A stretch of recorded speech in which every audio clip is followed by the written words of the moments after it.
Doa yang diaminkan malaikat ini siapa gitu.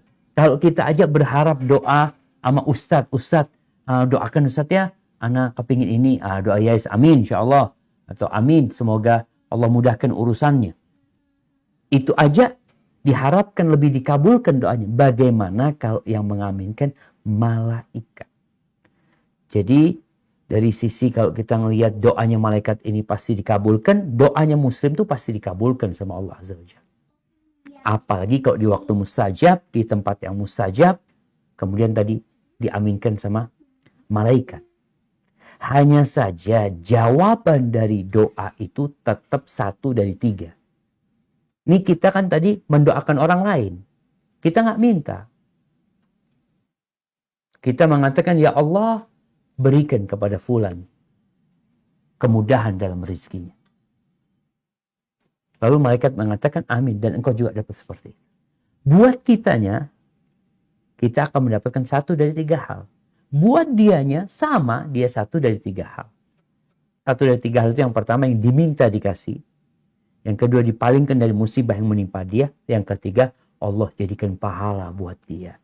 Jadi dari sisi itulah Rasulullah SAW ketika menyebutkan hal itu menunjukkan bahwasanya akan dikabulkan doa dia karena diaminkan oleh malaikat, akan lebih dikabulkan oleh Allah Azza wa Jalla. Hadza wallahu a'lam bissawab. Nah. Barakallahu fiik Ustaz. Ada pertanyaan dari Ahwat titipan dari UAE, tapi juga ada dari jamaah Zoom juga yang masih berhubungan mengenai Ramadan Ustaz. Mungkin pertanyaan di luar tema Ustaz. Pertanyaan yang pertama, apakah boleh kita menyambut Ramadan dengan menghias rumah kita, misalnya dengan tulisan Marhaban Ramadan, dengan pernak-pernik ciri khas Ramadan, agar anak-anak semangat menyambut Ramadan, karena takut tasyabuh dengan orang kafir yang juga menghias rumahnya pada hari keagamaan mereka. Jazakallah khair Ustaz. Barakallahu fiik. Dan yang kedua, nah. Ya, kedua. Yang kedua, pertanyaan dari Umu Kila dari jamaah Zoom. Assalamualaikum warahmatullahi wabarakatuh Ustaz. Waalaikumsalam warahmatullahi. Bagaimana bila orang tua mengajak berkumpul dengan keluarga besar sebelum bulan Ramadan dan biasanya itu acaranya hanya makan bersama dan ada saling maaf-maafkan saja. Tidak ada ritual lain. Apakah boleh datang Ustaz? Apabila tidak, bagaimana cara menolaknya atau menyampaikannya dengan baik? Demikian pertanyaan Ustaz. Boleh dipahami. Barakallahu fiik. Ya, hibati fillah. Yang pertama berkaitan dengan pertanyaan pertama tadi. Menghiasi rumah dalam menyambut Ramadan. Ya, bisa jadi ada unsur tasyabbuh dengan ritual orang-orang kafir. Mereka kalau ada acara ini ya, rumahnya dihiasin ini itu. Rasulullah SAW ketika menyambut Ramadan dengan apa? Kita ini kadangkala terjebak dalam seremonial. Terjebak dalam pernak-pernik yang sama sekali tidak menambah keimanan. Yang akhirnya kegembiraan mereka dengan Ramadan itu entah dengan apanya dia gembira. Padahal kita tahu bahwasanya Ramadan ini adalah bulan puasa. Bulan dibukanya pintu surga, ditutupnya pintu neraka. Bagaimana Rasulullah SAW menyambut Ramadan dengan memotivasi para sahabat. Yang perlu dilakukan orang tua adalah bagaimana di bulan Sya'ban ini melatih anak untuk puasa. Menyampaikan kepada mereka, kita bentar lagi masuk bulan puasa. Sampaikan kepada ini bulannya Al-Quran. Ini bulannya dilipat gandakan amal. Ada 1 malam yang lebih baik dari 1000 bulan. Ini yang seharusnya dilakukan. Bukan sibuk menghiasi rumah dengan pernak-pernik tadi. Sekedar mengatakan marhaban ya Ramadan, ya mungkin gak ada masalah. Kita mengingatkan orang-orang dengan datangnya bulan Ramadan ya. Tulisan itu sebenarnya gak ada masalah. Kalau tadi katakan sekedar ucapan. Tapi kalau pakai balon, pakai ini, itu macam-macam, ditakutkan. Ada unsur tasyabuh tadi dengan ya orang-orang non-muslim ketika menyambut Ramadan. Namun kalau sekedar tulisan, kemudian di situ ada motivasi buat anak-anak di rumah sehingga mereka tahu ini bulan Ramadan, atau suasana rumah dikondisikan, TV-nya dibalik, umpamanya hal-hal yang membuat orang lalai itu dihilangkan selama bulan Ramadan ini. Anda rasa itu yang lebih utama dalam menyambut bulan Ramadan. Jadi kalau sekedar tulisan atau apa insya Allah nggak ada masalah karena kita tahu tahniah, ucapan selamat terhadap hadirnya bulan Ramadan ini Mau lewat WA, mau lewat suara, mau lewat tulisan, insya Allah nggak ada masalah. Kemudian pertanyaan yang kedua tadi berkaitan dengan apa? Kok lupa? Dengan Ramadan yang saling memaaf-maafkan Baik, ya ada acara. tadi undangannya seperti itu ya. Inilah jamaah. Kalau mau undangan tadi, sampaikan kepada keluarga. Yuk, nggak apa-apa kita bikin acara, kumpul, ngundang ustaz. Tujuannya untuk memotivasi kita menyambut bulan Ramadan. Kalau sekedar acara makan-makan nggak ada masalah sebenarnya, orang ngundang yuk makan ini itu. Cuma ada sesuatu yang lebih manfaat lagi. Yang ditakutkan nanti ada acara yang jadi ritual akhirnya. Tiap tahun seperti itu dilakukan. Yang perlu kita lakukan adalah bagaimana kita disiramin rohani kita. Memperkuat keimanan kita. Memberikan pencerahan kepada kita sebelum menyambut Ramadan. Nah, gak apa-apa. Jadi ada maksud dan tujuan. Diperbolehkan yang seperti itu. Bahkan insya Allah sesuai dengan spirit seorang muslim menyambut Ramadan. Dengan ilmu dan semangat dia menyambut bulan Ramadan, maka mungkin tinggal disampaikan kepada keluarga, ahlan wa sahlan, yuk kita undang umpamanya seorang ustadz untuk memberikan pencerahan. Kalau bicara maaf itu ya jangan nunggu acara tersebut. Sekali lagi ada orang yang nunggu bulan Sya'ban memaafkan, nunggu bulan Syawal minta maaf juga. Ketika engkau merasa ada sesuatu yang memang pernah engkau lakukan, kau minta maaf kepada keluarga. Jangan ditunda. Karena kita nggak tahu kapan ajal menjemput kita. Hadza wallahu a'lam bissawab. Kalau Ustaz, ada pertanyaan dari jamaah Zoom yang minta dibacakan Ustaz. Pertanyaannya di luar tema. Assalamualaikum Ustaz.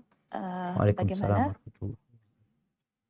Bagaimana cara menyikapi orang tua yang ketika membaca CV ta'aruf Ana responnya buruk? Beliau mengatakan bahwa CV Ana memalukan dengan alasan Ana mencantumkan kriteria terlalu tinggi padahal Ana bukan orang baik. Contohnya seperti Ana menginginkan ikhwan yang bekerja keras. Apakah kriteria tersebut salah Ustadz? Sehingga saat CV tersebut diminta oleh ikhwan yang mengajak ta'aruf lewat ibu Ana tidak dikirimkan. Jazakallah khair. Demikian pertanyaannya. Nah. Baik jamaah rahimakumullah. Kalau bicara CV, orang itu ketika menulis CV itu apa adanya. Yang berkaitan dengan dirinya. Dia tulis apa adanya. Kalau kemudian dia dalam CV itu menyebutkan ikhwan yang diinginkan. Ya, apa yang Anda inginkan? Kalau tadi dikatakan sekedar pekerja keras, Anda rasa nggak berlebihan. Tapi apa itu yang memang dimasalahkan sama orang tua?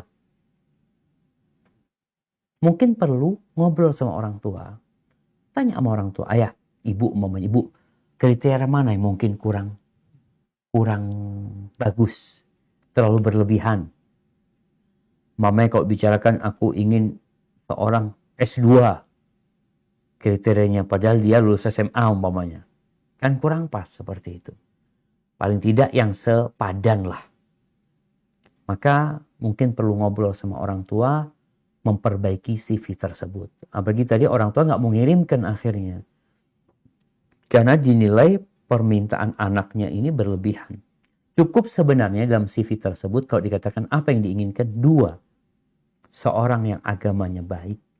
Menjalankan perintah Allah, menjauhi larangannya. Yang kedua, berakhlak mulia. Dalam akhlak mulia ini masuk segala karakteristik seorang pekerja keras ya, seorang yang menghormatin orang lain, yang berbakti kepada orang tua, menyayangin yang lebih kecil. Ana rasa itu penting, Masya Allah. Yusuf udah tidur.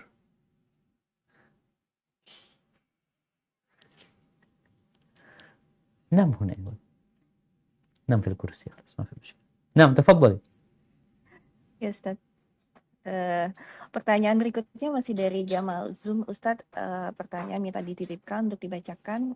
Bismillah, semoga Ustadz, keluarga dan seluruh tim yang bekerja selalu dalam lindungan Allah. Amin.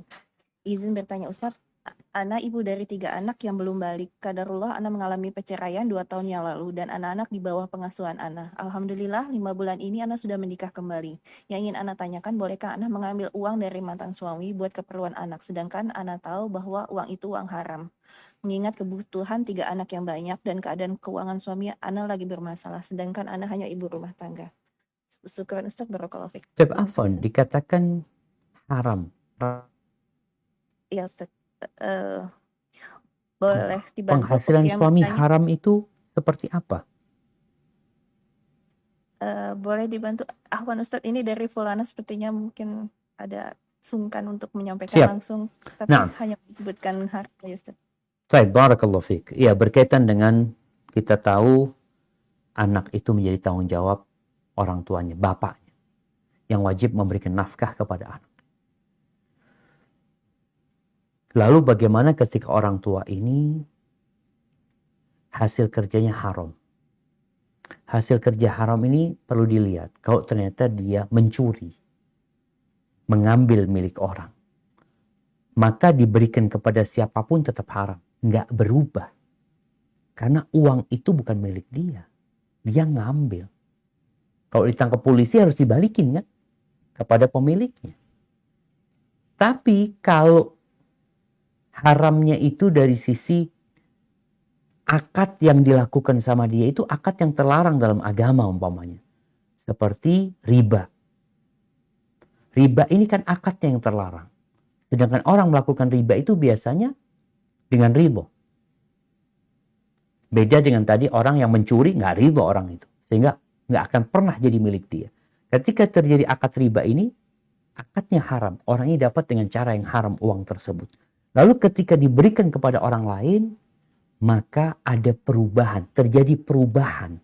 Dari yang awalnya haram, kemudian orang itu mendapatkan dengan cara yang halal. Contohnya, ada orang melakukan riba, lalu beli gorengan.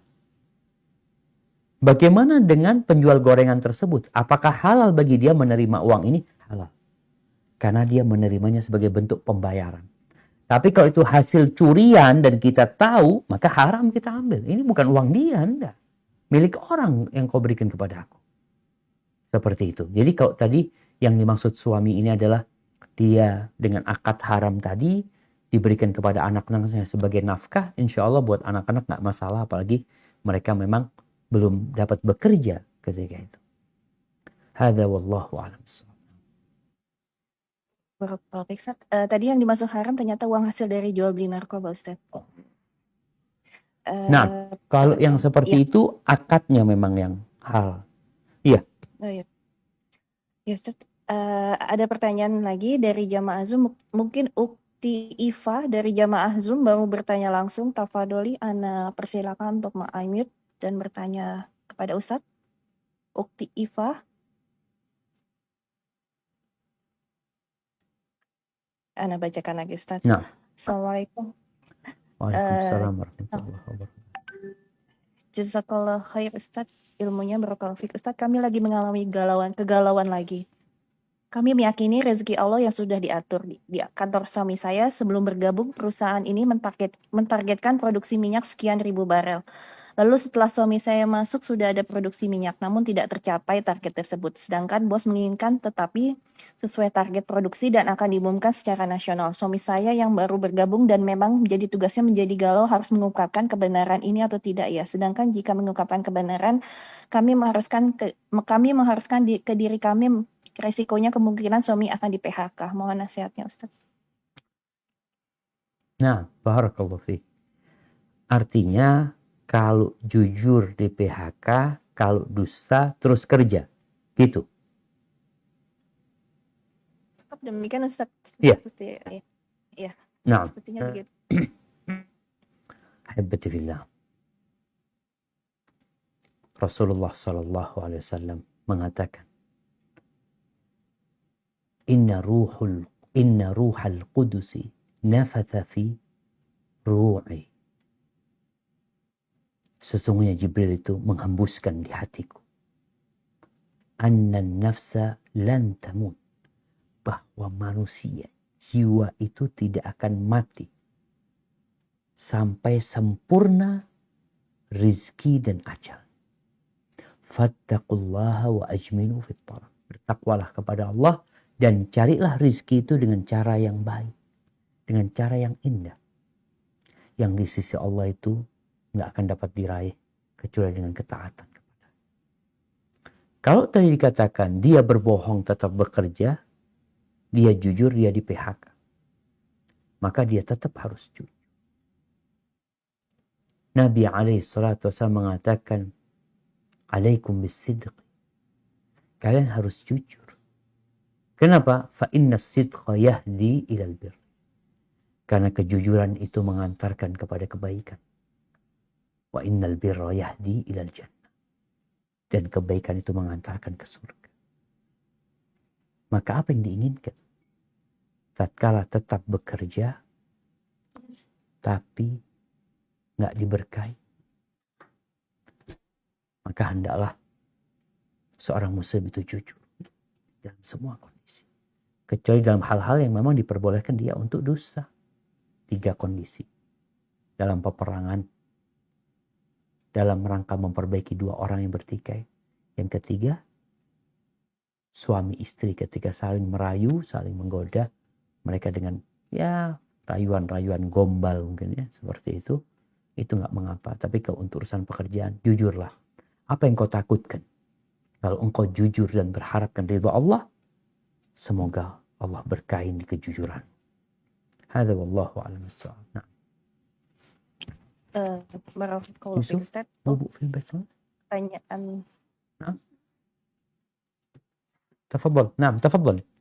Iya, Ustaz, ada pertanyaan lagi dari jamaah Zoom. Mungkin Ukti Devi Nur Laila mau bertanya langsung kepada Ustaz Afadholi. Untuk Ukti Devi Nur Laila. Agak lumayan panjang pertanyaan, Ustaz. Ukti Devi.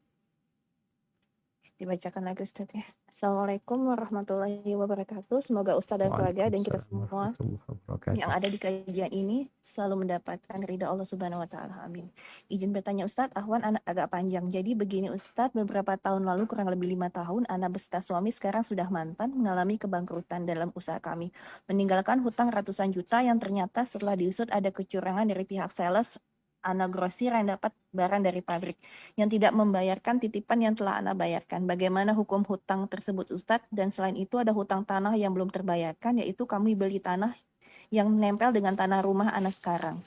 Dan sertifikat yang sudah gabung dengan sertifikat rumah anak, dan karena kondisi finansial sampai sekarang belum terbayarkan, pemilik tanah menghubungi anak minta untuk dibayar dengan meminta harga sekarang naik menjadi kurang lebih 3 kali lipat.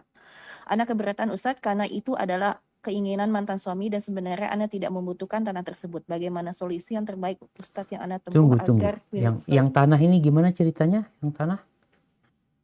Mungkin Ukti Devi bisa dibantu, Ukti Devi. Ya, jadi ya Ukti Devi. Devi Nur Laila Tafadoli sudah hand raise. Ya. Assalamualaikum warahmatullahi wabarakatuh. Waalaikumsalam warahmatullahi wabarakatuh. Nah, barakallahu fiik. Mungkin satu-satu masalahnya. Ya. Jadi yang pertama itu kan masalah kebangkrutan yang menyisakan hutang ratusan juta. Siap. Masalahnya itu kan tadi sebenarnya sudah dibayar kan? Belum. Jadi iya saya membayarkan tapi menitip ke salesnya. Ternyata salesnya itu tidak membayarkan ke pihak pabriknya. Siap. Berarti dimakan sama salesnya. Ya. Nah, itu saya menanyakan bagaimana hukumnya. Apakah itu utangnya anti atau utangnya sales? Ya. Tetap utang anti karena kan memang wakil itu kadangkala kita titipin. Ketika dimakan sama wakil yang kita wakilkan untuk nitipin, berarti kita masih punya utang sama orang itu. Hitungannya kan akadnya kita kan sama orang itu. Si wakil ini mencuri uang kita. Tapi kita tetap punya tanggungan untuk melunasin gitu. Banyak banget Ustaz, ratusan juta. Allahu Akbar. Insya Allah Allah akan bayarkan. Artinya punya nggak bukti anti bahwasanya sudah bayar lewat sales itu? Eh, jadi itu memang kesalahan saya sih. Jadi eh, ada penyerahan seperti menyerahkan apa bilet giro itu tanpa ada bukti penerimaan dari pihak salesnya. Terus ada bukti saya transfer. Kalau yang transfer itu bisa dilihat eh, dari catatan, dari histori bank saya masih bisa dilihat. Cuman kalau dari yang giro yang saya titipkan itu nggak ada. Nggak ada kan? Dan saya Iya. waktu itu saya masih terlalu bodoh kalau giro itu ternyata sebenarnya bisa untuk saya langsung ke sana dengan saya tulis dulu nomor rekening kantornya. Betul. Tapi saya nggak melakukan itu waktu itu. Ya qadarullah wa masya'afal.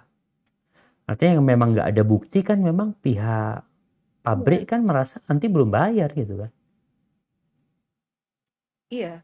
Mau nggak mau harus bayar. Jadi insya Allah Allah bantu anti untuk melunasi utang tersebut. Dan Yang utang apa anti saya apa juga, suami?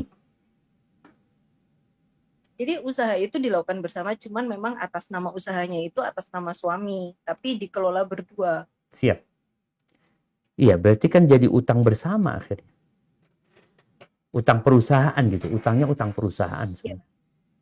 iya, Siap. Pertanyaan pertama itu. Maka yang iya. nasihatkan nanti sebelum tidur itu baca doa. Ada doa untuk melunasin utang itu yang panjang di akhirnya Allahumma iqdi anni dain wa aghnini minal faqr. Ya Allah bayarkan utangku dan cukupkan aku atau selamatkan aku dari kefakirannya. Baik, lanjut ke tanah. Jadi di sebelah rumah itu ada tanah sisa milik orang, dan waktu itu memang belum pembagian. Maksudnya kita ada beberapa orang itu beli satu tanah milik orang lain, dan setelah dibagi-bagi ternyata di sebelah kanan saya itu ada sekitar 20 meter ya, 2 kali 10 meter itu belum ada salah satu pemilik, tapi dia nggak ikut ke tanah yang sebelah sana dan nggak ikut ke tanah sebelah saya. Jadi memang cuman 2 kali 10 meter itu. Ya. Nah, waktu itu suami mengatakan kalau yaudah kita tarik gabung ke kita gitu loh. Yang 2 Nah, kali 10 itu. ya setelah itu ternyata qadarullah saya bangkrut itu kan. Nah, saya pergi untuk kerja lagi. Akhirnya terlupakan setelah sekian tahun itu pemilik tanah telepon saya nagih bagian pembayaran. Ya saya bisa pembayaran, maksudnya sekarang saya bisa untuk melakukan pembayaran, tapi ya saya minta untuk saya cicil Hmm. 3 kali atau 4 kali itu saya sanggup, karena saya sekarang sendiri saya bilang, dan saya harus memenuhi kebutuhan anak saya. Hmm.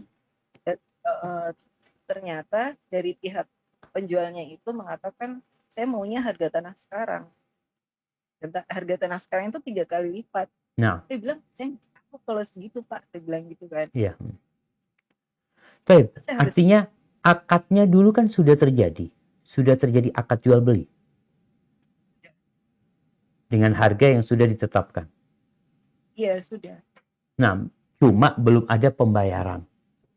Iya, belum ada pembayaran. Nah, sebenarnya tetap harganya itu nggak bisa berubah ketika sudah akad jual beli ya. Sudah serah terima, hanya saja pembayarannya belum dilakukan. Tapi memang biasanya ketika terjadi perubahan harga itu ada yang namanya damai sebenarnya. Gimana? Ini kan udah lama seperti itu. Kalau mungkin bisa nego sama pihak mereka untuk mungkin diturunkan dari yang permintaan mereka. Atau kalau mereka minta lebih, nanti bisa lepas nggak itu tanah sudah? Bisa nanti saat tanah saya sendiri itu sempat terucap dari salah satu keluarga besarnya mereka mengatakan kalau memang nggak sanggup ya udah kembalikan saja gitu kan. Itu bisa nanti kalau saya udah pembagian tanah punya saya itu saya pecah dengan adik saya, itu baru itu sekalian ikut dilepas, itu bisa. Ya mungkin seperti itu, artinya jangan sampai nanti terbebani lah. Jangan sampai nanti terbebani. Tapi kalau bisa damai sama pihak mereka, ya damai. Kemudian dalam kondisi seperti ini, nasihat Ana, nanti benar-benar kembali kepada Allah Azza wa Jal. Jangan bergantung kepada siapapun dan terbukti kita yang sudah berusaha, kita yang bekerja, tapi kalau Allah nggak mau kasih, buktinya habis semuanya. Bahkan rumah tangga anti pun harus berpisah. Maka kembali kepada Allah. Allah itu mengatakan fa inna ma'al usri yusra. Sesungguhnya bersama kesulitan ada kemudahan. Yakin setelah kesulitan ini kemudian itu akan datang. Banyak-banyak istighfar, banyak-banyak membaca la haula wala quwata illa billah, dan ana doakan semoga Allah menyelesaikan urusan anti dan memudahkan segalanya. Barakallahu fiik. Baik, Barakallahu Ustaz. Masih ada banyak sekali alhamdulillah Ustaz pertanyaannya. Masih boleh berapa Ustaz? Karena mungkin waktu asar di sana. Iya, semakin mepet sekarang. Ustaz, mungkin 2 pertanyaan lagi. 2 ya Ustaz ya. Oke. Ustaz, ukti dari jamaah Zoom untuk ukti Mita, tafadholi ukti Mita yang mau bertanya kepada Ustaz. Ukti Mita. Atau Anda bacakan saja supaya cepat. Nah, tafadhal. Assalamualaikum Ustaz, izin bertanya. Saya bekerja sebagai bidan dan alhamdulillah ibu punya klinik dan saya niatkan bekerja di rumah untuk ibadah juga berkhidmat. Alhamdulillah saya merasa cukup dengan rezeki yang saya miliki dari bekerja di klinik ini. Keinginan orang tua agar saya kerja di rumah sakit bukan saya tidak mau, tapi memikirkan mudaratnya dan kesempatan beribadah tidak bebas. Saya selalu berusaha untuk memasukkan lamaran pekerjaan ke rumah sakit. Qadarullah belum ada panggilan. Tolak ukur kesuksesan menurut orang tua saya adalah bekerja di rumah sakit menjadi pegawai negeri sipil. Saya mohon nasihatnya Ustaz. Jazakallahu khair. Iya jamaah rahimakumullah. Jadi memang ya kita harus memahami kondisi orang tua. Orang tua ini berpikir pegawai negeri itu sesuatu banget deh. Karena kalau ngelihat jadi pegawai negeri itu bisa punya rumah, bisa punya mobil, bisa punya ini. Padahal banyak di antara mereka yang melakukan itu kredit. Dengan menyekolahkan SK kerjanya itu. Maka Anda rasa yang diinginkan orang tua itu ya anaknya sukses. Kalau mungkin yang bertanya ini bisa punya usaha, bisa bekerja sambil dia tetap memasukkan lamaran tersebut umpamanya. Ya masukkan lamaran tersebut selama pekerjaannya halal. Kalau dikatakan mungkin memang dari sisi waktu ya ada orang yang akhirnya nggak bisa sebebas ketika dia jadi wira swasta, itu menjadi resiko. Kalau memang hal itu bisa, ya nanti tetap memasukkan lamaran tersebut, berusaha minta doanya orang tua, tapi jangan bergantung ke sana. Ditunjukkan kepada orang tua bahwa kesuksesan itu nggak harus jadi pegawai negeri. Karena kalau pegawai negeri semuanya, siapa yang jadi pegawai swasta jamaah? Siapa yang wira usaha? Anda rasa bismillah, nanti tetap berusaha menjalani apa yang diinginkan orang tua karena itu nggak bertentangan dengan agama selama pekerjaannya halal, selama dalam koridor syariah. Tapi kan belum tentu juga anti diterima jadi pegawai negeri. Yang dilakukan apa? Berusaha yang lainnya. Semoga Allah berikan jalan. Hadza wallahu a'lam bishawab. Barakallahu fiik Ustaz. Masih ada satu pertanyaan lagi. Mohon maaf yang belum dibacakan karena mengingat waktu yang terbatas. Masya Allah, alhamdulillah, jazakallahu khairan sudah bertanya banyak sekali Ustaz. Ini dari terakhir mungkin dari Mama Aha. Jamaah Zoom, Assalamualaikum Ustaz, Ahwan, hamba Allah mau bertanya, dalam pertemanan yang sudah begitu lama, di mana yang satu ekonomi kondisinya jauh di bawah yang lainnya, sehingga dia sering mendapatkan pemberian dari temannya. Kadang yang kurang ekonominya dia jadi sering menyimpan harapan untuk diberi. Bagaimana pandangan syariat dengan harapan yang disimpan oleh yang kondisinya kurang ini, Ustaz? Jazakallahu khair. Barakallahu fikum. Nah, ahibati fillah. Kalau bicara kita itu kurang. Kita kan ingin namanya dikasih, ada orang punya, dia mau kasih kita. Ya perasaan itu ada. Akan tetapi jangan minta untuk menjaga kehormatan diri. Kemudian harapan itu jangan berharap juga. Jangan minta, jangan berharap. Terus gimana? Berharaplah kepada Allah. Mintalah kepada Allah Azza.